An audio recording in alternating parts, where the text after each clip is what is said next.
உலக மக்கள் அனைவருக்குமே சித்தர் வாக்கு ஜோதிடத்தின் மூலம் பாலச்சித்தர் பாலஜனா சிறந்த நல் வணக்கங்களை தெரிவித்துக் கொள்கிறேன். இன்று நாம் ஒரு சிறப்பான மாதத்தை, அந்த மாதத்துக்குரிய அற்புத பலன்களை, ஒரு சிறந்த யோக பலன்களை பார்க்க போகிறோம். யாருக்கு பார்க்க போறோம் அப்படின்னா, என்ன மாதம் முதல்ல ஆவணி மாத அற்புதமான பலன்களை பார்க்க போறோம். ஆவணி மாதம் சூரியன் அந்த மாதம் முழுவதும் வலிமை பெறுகின்ற அற்புதமான ஒரு சிறந்த மாதம். அப்படிப்பட்ட ஆவணி மாதம் ஏற்படுகின்ற ஒரு சிம்ம ராசி. ஆவணி மாதம் சிம்ம ராசியில் தான் ஏற்படுது. ஆவணி மாதத்தினுடைய முழு யோகமும் சிம்ம ராசியில தான் இருக்கு. சூரியன் சிம்ம ராசியில இருக்கக்கூடிய காலம்தான் ஆவணி மாதம். அப்படிப்பட்ட சிம்ம ராசியினுடைய சிறந்த யோகமான பலன்களை நாம பார்க்க போறோம். ஆக இந்த நிகழ்ச்சியில் சொல்லப்படுகின்ற ஒவ்வொரு சொல்லும், ஒவ்வொரு வார்த்தையும் நிச்சயமாக உங்கள் வாழ்க்கையில் ஒரு சிறந்த மாற்றத்தை, ஒரு முன்னேற்றத்தை ஏற்படுத்த வேண்டும் என்ற கண்டிப்பா இந்த நிகழ்ச்சி ஒரு ஏமாற்றத்துக்குரிய நிகழ்ச்சியாக இருக்கிறது. என்னத்த சொன்னாரு அப்படின்னு வந்துருக்காரு. ஆக எந்த பிரச்சனையானால் ஒரு முறை ஜாதத்தை தூக்கி அச்சனை இது இந்த காலத்தில் நடக்கும் என்றால் நடக்கும், நடந்தேயாகும், நடந்தே தீர மந்திர உத்தரவாதம். இந்த நிகழ்ச்சியை பார்க்கும் அத்தனை பேருக்கும் உங்கள் பிரச்சனைகள் தீர வேண்டும் என்ற உறுதி உத்தரவாதம். அதுல எந்த மாற்றமே இல்லை. சரிங்களா? அதுதான் சித்தர் வாக்கு ஜோதிடத்தின் சிறப்பு. இந்த நிகழ்ச்சியின் மூலம் நிச்சயமாக உங்கள் வாழ்க்கையில் ஒரு நல்ல மாற்றம், ஒரு நல்ல முன்னேற்றம் என்பது உறுதியாக ஏற்பட வேண்டும் என்பதில் நான் உறுதியாக இருக்கிறேன். உங்கள் ஒவ்வொருவருக்கும் ஏற்பட்ட பிரச்சனைகள் என்ன, ஜோதிட சாஸ்திரத்தின் மூலம் அந்த பிரச்சனைகளை எந்த அளவுக்கு தீர்ந்திருக்கிறது, சரியாக இருக்கிறதா, சரியாக நிவர்த்தி அடைந்திருக்கிறதா என்று கேள்வி கேட்டால் உங்கள் வேதனைகள் எத்தனையோ இடங்களில் ஜாதகத்தை பார்த்துட்டு ஒண்ணுமே நடக்கல என்ற வேதனைகள். பொதுவா நீங்க செய்யக்கூடிய தொழில் வியாபாரம், செய்யக்கூடிய தொழில் உத்தியோக வியாபாரங்கள் சிறந்து விளங்க வேண்டும். பொதுவாக ஜோதிடத்தை இதற்காக நீங்கள் பயன்படுத்தக்கூடிய நிலை ஏற்படுகிறது. செய்த தொழில் வியாபாரம் விருத்தி அடைய வேண்டும். 4 பேர் மதிக்கிற அளவுக்கு 4 காசு சம்பாதிக்கணும். 4 பேர் மதிக்கிற அளவுக்கு 4 காசு சம்பாதிக்கணும். நல்ல வாழ்க்கை வாழணும். நல்ல பிள்ளைகளுடைய படிப்பு நல்லா இருக்கணும். படித்த பிள்ளைகளுக்கு நல்ல வேலை கிடைக்கணும். முக்கியமா அரசாங்க வேலை கிடைக்கணும்.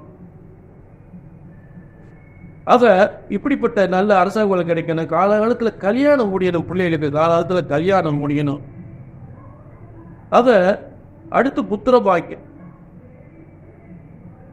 அடுத்து என்னங்க, சொத்து சுகங்கள், வீடு வாசல், சொத்து சுகம், இதுதான் முக்கியத்துவமான ஒரு மனிதனுடைய ரொம்ப முக்கியத்துவமான தேவைகள்.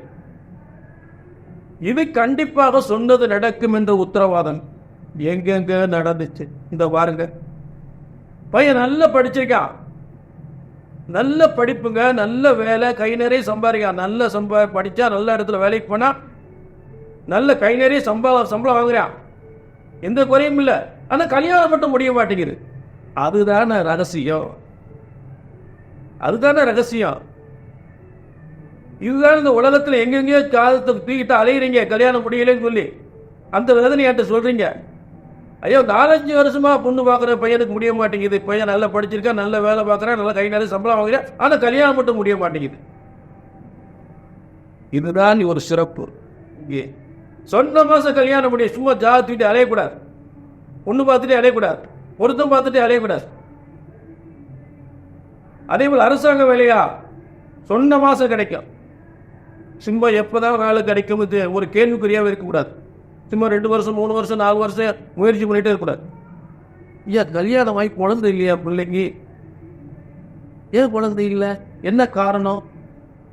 குழந்தை பிறக்குமா பிறக்காதா? இல்லைங்க, பொருத்தம்லாம் 10க்கு 11 பொருத்தம் இருக்குன்னாங்க. அந்த பொருத்தத்தினால உடனே குழந்தை பையன் கிடைச்சிடாது. முதல்ல 2 ஜாதகத்தில் இருக்கக்கூடிய யோகங்கள் கட்டத்தில் இருக்கு. உங்க காலத்தை கடத்தி செல்லக்கூடிய காலத்தின் யோகங்களை தரக்கூடிய கட்டத்தில் இருக்கு. வெறும் தினம் கணம் ரஜு நாடி அப்படி பொருத்தம் பார்த்துறாதீங்க. அதனால ஒரு பிரயோஜனம் இல்லை. அது ஒரு 5% 10% எடுத்துக்கிறோம். இன்னங்க அந்த காலத்து இந்த காலத்துக்கு 10 9 பொருத்தம் 10 பொருத்தம் பார்த்தா கல்யாணம் முடிஞ்சு வச்சு நீ குழந்தை இல்லை. 7 வருஷம் ஆகிப்போச்சு. 7 வருஷம் ஆகிப்போச்சு, குழந்தை இல்லை. டைவர்ஸ் வரைக்கும் போகிறது பிரச்சனை. ஆக இந்த புத்திர பாக்கியம் எப்ப கிடைக்கும்? எத்தனை தோஷம் வந்தால் நிச்சயமாக புத்திர பாக்கியத்தை நிவர்த்தி பண்ணி நல்ல ஒரு புத்திர பாக்கியம் கிடைக்கக்கூடிய நல்ல யோகத்தை ஏற்படுத்தலாம். அதுதான் இங்கே சிறப்பு. எங்கெங்க நடக்குது, எங்கெங்கயோ ஜாதகத்துக்கு அலைஞ்சித்தோம், வேதனை போட்டு உட்காந்துருக்கோம், எதுனவோ பரிகாரம்லாம் பண்ணிட்டு வாங்க. நல்ல கவனிங்க. ஒரு ஜோதிடத்தின் பலன் சொன்னது நடக்கவில்லை என்றால் திரும்ப திரும்ப திரும்ப இதைத்தான் சொல்றேன். ஒன்று உங்கள் ஜாதகம் தவறாக இருக்க வேண்டும், இல்லை என்றால் ஜோதிடம் நான் தவறாக இருக்க வேண்டும். ஜோதிடம் ஒருபோதும் தப்புவதில்லை, தவறுவதில்லை. ஏனென்றால் பிரம்ம வேதத்தால் இறைவனால், பிரம்ம வேத சாஸ்திரத்தால் இறைவனால் உருவாக்கப்பட்டதுதான் ஜோதிட சாஸ்திரம் தவிர மனிதனால் உருவாக்கப்பட்டதில்லை. மனிதன் அவன் இஷ்டத்துக்கு சொல்லிட முடியாது. இறைவன் போட்ட கணக்கு என்னன்னு என்று சரியாக கணிக்க வேண்டும். ஆக உங்கள் பிரச்சனைக்கு எதுவாக இருந்தாலும் சரி, என்னங்க வீட்டில் பெரிய பிரச்சனையா இருக்கு, பொம்பளை பிள்ளைக்கு வீட்டுக்காருக்கு பெரிய பிரச்சனையா இருக்கு, பொம்பளை பிள்ளைக்கு நல்லபடியாக கல்யாணம் முடிஞ்சு வச்சோம், ஒரே பிரச்சனையா இருக்கு, இன்னைக்கு வரைக்கும் தெரியல, எத்தனையோ ஜோசியர் பார்த்துட்டோம். கண்டிப்பாக அந்த நிவர்த்தி கிடைக்கணும், நல்ல வேலை கிடைக்கும். எந்த பிரச்சனைக்காக ஜாதகத்தை கையில் எடுக்கிறீங்க, என்ன பார்த்து நடக்கணும்னு வந்துடக்கூடாது. ஆக பிரம்ம வேத சாஸ்திரத்தின்படி, பிரம்ம வேத சாஸ்திரத்தின் உங்கள் பிரச்சனைகளை சரியான முறையில் சரியாக கணித்தால் சொன்னது நடக்கும், நடந்தே ஆகும், நடந்தே தீரும். அதில் எந்த மாற்றமே கிடையாது. பொதுவாக ஒருத்தர் செய்கிற தொழில் வியாபாரமாக இருந்தாலும் தொழிலை செய்யலாமா செய்யக்கூடாதா, சொந்த தொழில் செய்யறதுக்கு நல்ல யோகம் உண்டா? அதே நேரத்தில் பார்த்தீங்கன்னா இன்னைக்கு நிறைய பேர் இப்போ அரசியலில் நிறைய எடுக்கிறாங்க. உண்மையில் அரசியலை சாதிக்க முடியுமா? அவங்களுடைய ஒரிஜினல் ஜாதகம். இப்போ விஜய் எடுத்துக்குங்க, நடிகர் விஜய். அவர் இப்போ நிறைய பள்ளி குழந்தைகளுக்கெல்லாம் ஒரு நல்ல ஒரு என்கரேஜ் பண்ணுற மாதிரி செஞ்சுக்கிட்டு இருக்கார். அதை செய்வதனால் மட்டுமே அரசியலில் மிகப்பெரிய ஒரு முன்னேற்றத்தை அடைந்து விட முடியாது. அவர் தலையெழுத்து ஜாதகத்தில் சரியாக இருக்க வேண்டும். எனக்கு இந்த வாழ்க்கையே வேணாமியா சில பேர், நான் பெரிய சாமியா இருப்பாரு, அதுக்கு தலையெழுத்து வேணும். வீட்டில் இப்ப பார்த்து நல்ல சம்பாதிக்கிறேன், ஆனா வீட்டில் நிம்மதி இல்லை, செஞ்சு இந்த வாழ்க்கையே வேணாம், எங்கிட்ட சாமியார போய் தொலைலாம். அத பெரிய பெரிய மடாதிபதிகள் எல்லாம் சௌரியமா சாப்பிட்டுக்கிட்டு இருக்காங்க, அதுக்கு தலையெழுத்து, அவங்க தலையெழுத்து கட்டத்தில் தலையெழுத்து தாங்க எல்லாமே. பிறப்பு முதல் இறப்பு வரை உங்கள் தலையெழுத்து இந்த பிரம்மனுடைய விதி. அத அரசியலில் உண்மையான ஜாதகம், அதாவது விஜய் வந்தார், அவருடைய உண்மையான ஜாதகம் அட்டிச்சு சொல்லலாம், ஆணித்தரமா சொல்லலாம். நிச்சயமாக அரசியல் வெற்றி உண்டு. ஒரு மனிதன் தன்னுடைய உழைப்பு திறமைகள் எதன் அடிப்படையில் எந்த காலங்கள் வரை எந்த நோக்கத்திற்கு செயல்படும் பொழுது அந்த உடலை எந்த ஒரு துறைக்காக பயன்படுத்தும் போது அது வெற்றி கிடைக்கும். இல்ல பிறப்பு முதல் இறப்பு வரை ஒரே துறையா என்பதை ஜாதகம் சொல்லும். புரிஞ்சுட்டீங்களா? ஆக ஒவ்வொரு விஷயம் யாரை எந்த ஒரு ஜாதகமா இருந்தாலும் சரி, எந்த துறையில் சாதிக்க வேண்டும் என்றால் அந்த சாதனைக்குரிய கிரகங்கள் அந்த ஜாதகத்தில் சரியாக இருக்க வேண்டும் என்பதான் எனது ஆணித்தரமான உண்மை. அடிச்சு சொல்லலாம். புரிஞ்சுட்டீங்களா? சரி. சித்தர் வாக்கு ஜோதிடத்துக்கு நிச்சயமாக இங்கே சொன்னது நடக்கும், நடந்தேயாகும், நடந்தே தீரும் என்ற உறுதி உத்தரவாதம். இப்ப ஆவணி மாத பலன்கள் சிம்ம ராசிக்கு அதனுடைய ஆவணி மாதனுடைய தேதியில் பார்த்தோம்னா 17/8/2024 முதல் 16/9/2024 வரை இருக்கக்கூடிய 31 நாட்களின் முத்தான பலன்கள். புரிஞ்சுட்டீங்களா? ஆக இந்த ஆவணி மாத கிரக அமைப்புகளை முதல்ல பார்ப்போம். ஆவணி மாத கிரக அமைப்புகளை முதல்ல பார்ப்போம். முதல்ல பார்த்தீங்கன்னா சிம்ம ராசியில் சூரியன் சுக்கிரன் இருக்கக்கூடிய நிலை. சிம்ம ராசியில் சூரியன் சுக்கிரன் சிம்ம ராசிக்கு 2ஆம் இடத்தில் கேது, சிம்ம ராசிக்கு 7ஆம் இடத்தில் சனி, சிம்ம ராசிக்கு 8ஆம் இடத்தில் ராகு, சிம்ம ராசிக்கு 10ஆம் இடத்தில் குரு செவ்வாய், சிம்ம ராசிக்கு 12ஆம் இடத்தில் புதன். இதுதான் ஆரம்ப கிரக அமைப்புகள். இப்ப 10ஆம் இடத்தில் இருக்கக்கூடிய குரு செவ்வாய், அதுல செவ்வாய் என்ன ஒரு 10ஆம் தேதி, ஆவணி 10ஆம் தேதி 11ஆம் இடத்துக்கு வந்துடுவார். மிதுன ராசிக்கு 11ஆம் இடத்துக்கு மாறிடுவார். அதே 10ஆம் தேதி சிம்ம ராசியில் இருக்கக்கூடிய சுக்கிரன், அதாவது சிம்ம ராசிக்கு 2ஆம் இடமான கன்னி ராசிக்கு போயிடுறார் சுக்கிரன். இங்கு 2 கிரகங்கள் 10ஆம் தேதி மாறிடும். அடுத்து ஆவணி 15ஆம் தேதி புதன் சூரியனோடு சேர்ந்து அந்த சிம்ம ராசியினுடைய இடத்தை வலிமை பெறுகிற, அதாவது புத ஆதித்யா என்ற ஒரு சிறந்த வலிமை பெறுகின்ற ஒரு சிறந்த காலமாக ஏற்படுகின்றது. இதுதான் சிம்ம ராசியினுடைய கிரக அமைப்புகள், வலிமை மாற்றங்கள், கிரக வலிமை மாற்றங்கள். சரிங்களா? இப்போ முதல்ல பார்த்தீங்கன்னா, முதல்ல இருக்கக்கூடிய நிலை சூரியனும் சுக்கிரனும் இருக்கக்கூடிய முதல் அமைப்பு சிம்ம ராசிக்கு. அப்ப சிம்ம ராசிக்கு 3-10க்குரிய தசம தொழில் சாணாதிபதியும் முயற்சிகள், எல்லாருடைய வியாபாரம், அதாவது எல்லா வியாபாரமும் எல்லாருடைய ஆதரவோடும் எல்லாவித உத்தியோகங்களும் சிறந்து விளங்கக்கூடிய, அதாவது செய்கிற வியாபாரமாக இருந்தாலும் சரி, செய்கிற உத்தியோகமாக இருந்தாலும் சரி, இல்லை ஷேர் மார்க்கெட்டாக இருந்தாலும் சரி, எந்த ஒரு தொழிலும் சிறந்து விளங்கக்கூடிய அளவிற்கு ஒரு ராசியில் அந்த ராசியின் அதிபதி வலிமை பெற்று, மேலும் தசம தொழிற்சாலாதிபதியும் 3ஆம் அதிபதி புகழ் தருகின்ற ஒரு தொழிலுக்கான புகழை தருகின்ற ஸ்தானமும், எல்லாருடைய ஆதரவு பெறுகின்ற ஸ்தானமும், 10ஆம் இடத்துக்குரிய 3-10க்குரிய சுக்கிரன் சூரியனோடு சேர்ந்து அந்த சிம்ம ராசி வலிமை பெறுகின்ற போது செய்கிற தொழில், வருமானம், முன்னேற்றங்கள், பேரும் புகழ் அத்தனையும் சிறந்து விளங்கக்கூடிய, வருமானங்கள் அதிகப்படக்கூடிய காலங்கள், சுய முயற்சிகளால் வெற்றி பெறக்கூடிய காலங்கள், சுய தொழில்கள் எல்லாமே சிறந்து விளங்கக்கூடிய காலங்கள், அரசாங்க முயற்சிகள், அரசாங்கத்தால் நன்மை பெறக்கூடிய காலங்கள், அசையாத சொத்துக்கள் பெறக்கூடிய காலங்கள், அரசாங்க கௌரவம் பெறுகின்ற காலங்கள், அரசாங்கத்தின் புகழ் பெறுகின்ற காலங்கள், அரசு உத்தியோகம் பெறுகின்ற காலங்கள் என்று அத்தனை சிறப்பு அம்சங்களும் கொண்டதுதான் இந்த சூரியன் சுக்கிரன் இருக்கக்கூடிய இந்த சிம்மராசியில் இருக்கக்கூடிய ஆவணி மாதத்தின் முக்கியமான சிறப்பு. அடுத்து இந்த 2ஆம் இடத்தில் அந்த சூரியனோடு இணைந்த சுக்கிரன் ஆவணி 10ஆம் தேதி கேதுவோடு சேருகிறார். இந்த கேதுவோடு சேர்வதால் என்ன, அதனுடைய அர்த்தம் என்ன அப்படின்னு பார்த்தோம்னா, செய்த செயலில் ஒரு பொருள் தயாரிக்கிறோம்னா அதை பல ஊர்களுக்கும் பல மாநிலங்களுக்கும் போகக்கூடிய ஒரு முன்னேற்றமான ஒரு காலத்தை உருவாக்குவதால் கேதுவோடு சேரக்கூடிய, ஏன்னா உங்களுக்கு தசம தொழில் சாணாதிபதி ஒரு எக்ஸ்போர்ட் பண்ணவங்க, அது ஆடை ஆபரணம் எக்ஸ்போர்ட் பண்ணக்கூடியவங்க, உணவுப் பொருளுக்கு ஏற்றுமதி இறக்குமதி செய்யக்கூடியவங்க, எந்த ஒரு ஏற்றுமதி இறக்குமதி செய்யக்கூடிய ஒரு தொழில்கள்லாம் சிறந்து விளங்கக்கூடியதா இந்த கேதுவோட 10ஆம் தேதி ஆவணி 10ல் இந்த சுக்கிரன் கேதுவோட சேரக்கூடிய நிலை. புரிஞ்சுட்டீங்களா? சரி. அடுத்து இப்போ அடுத்து 3, 4 மற்ற இடத்துலலாம் ஒன்றும் கிரகம் இல்லை.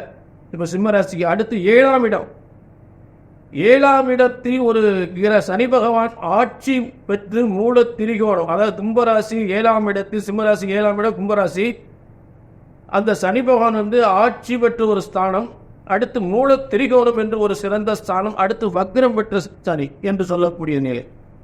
இந்த 3 சக்திகளும் இணைந்து மிகப்பெரிய முன்னேற்றத்தை, யாரு என்ன செஞ்சாலும் என் வழியில நான் போய்கிட்டே வெற்றிக்கு மேல் வெற்றி என்று சொல்லக்கூடிய ஸ்தானம் தான் இந்த ஸ்தானம் சிம்மராசிக்கு. இதுவரை எத்தனையோ பிரச்சனைகளை சந்தித்திருந்தாலும் அதையெல்லாம் முறியடித்து முன்னேற்றத்திற்கு முன்னேற்றமாக, அதிக முன்னேற்றமாக சிறந்த யோகத்தை அடையக்கூடிய ஒரு அற்புதமான காலம்தான் இந்த காலம். அதுல மாற்றமே இல்லை. யாரு என்ன தடுத்தாலும் வெற்றிக்கு மேல் வெற்றி, தொழில் வெற்றி, வருமானம் வெற்றி, பதவி உயர்வு, செய்கிற தொழில் வியாபாரங்கள் விருத்தி அடைவது, அத்தனை யோகங்களும் இந்த 7ஆம் இடத்தில் இருக்கக்கூடிய சுக்கிரன், சனி பகவான். 7ஆம் இடத்தில் இருக்கக்கூடிய சனி பகவான் வக்ர கதி, மூலத்திரிகோணம், ஆட்சி, அந்த 3 சக்தி 30 சக்தியோடு இருக்கக்கூடிய அற்புதமான யோகம். அத இப்ப இந்த மாதிரி இருக்கிறது பார்த்தீங்கன்னா, உலக வியாபார வர்த்தகத்திலாம் மிகப்பெரிய வெற்றி. ஷேர் மார்க்கெட்டில் மிகப்பெரிய சிம்ம ராசிக்காரர்கள் ஷேர் மார்க்கெட்டில் ஈடுபட்ட மிகப்பெரிய வெற்றியடையும், நிறைய சம்பாதிக்கலாம். சரி, அடுத்து 8ஆம் இடத்தில் ராகு. அதாவது 8ஆம் இடத்தில் ராகு இருக்கும் பொழுது அந்த வீட்டுக்குரிய குரு பகவான் எங்க உட்கார்ந்திருக்காரு? 10ஆம் இடத்துல. எப்பொழுதுமே ஒரு கிரகத்துக்கு வீடு கொடுத்தவன் கெட்டு போய்விட்டால் அந்த இடத்தினுடைய யோகமும் வலிமையும் குறைந்துவிடும், குறைந்துடும். இப்ப ஒரு முக்கியமான மனிதரை பார்க்க போறீங்க, ஒரு இடத்துல பார்க்க போறீங்க, அவரு போய் வேற இடத்துல எங்கேயோ ஒரு இடத்துல மாட்டிக்கிட்டாருன்னு வச்சுக்க, என்னன்னா நம்ம இந்த ஆளை பார்க்க வந்து இந்த ஆளை போய் தேவையில்லாம ஒரு இடத்துல ஒரு பிரச்சனையில மாட்டிக்கிட்டாரு. அப்ப என்ன செய்யும்? அந்த இடத்தினுடைய வலிமை போச்சு.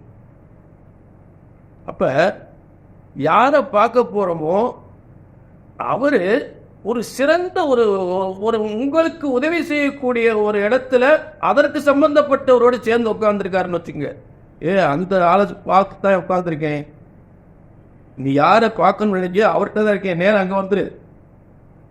அப்ப எப்படி இருக்கு பாருங்க பலன்.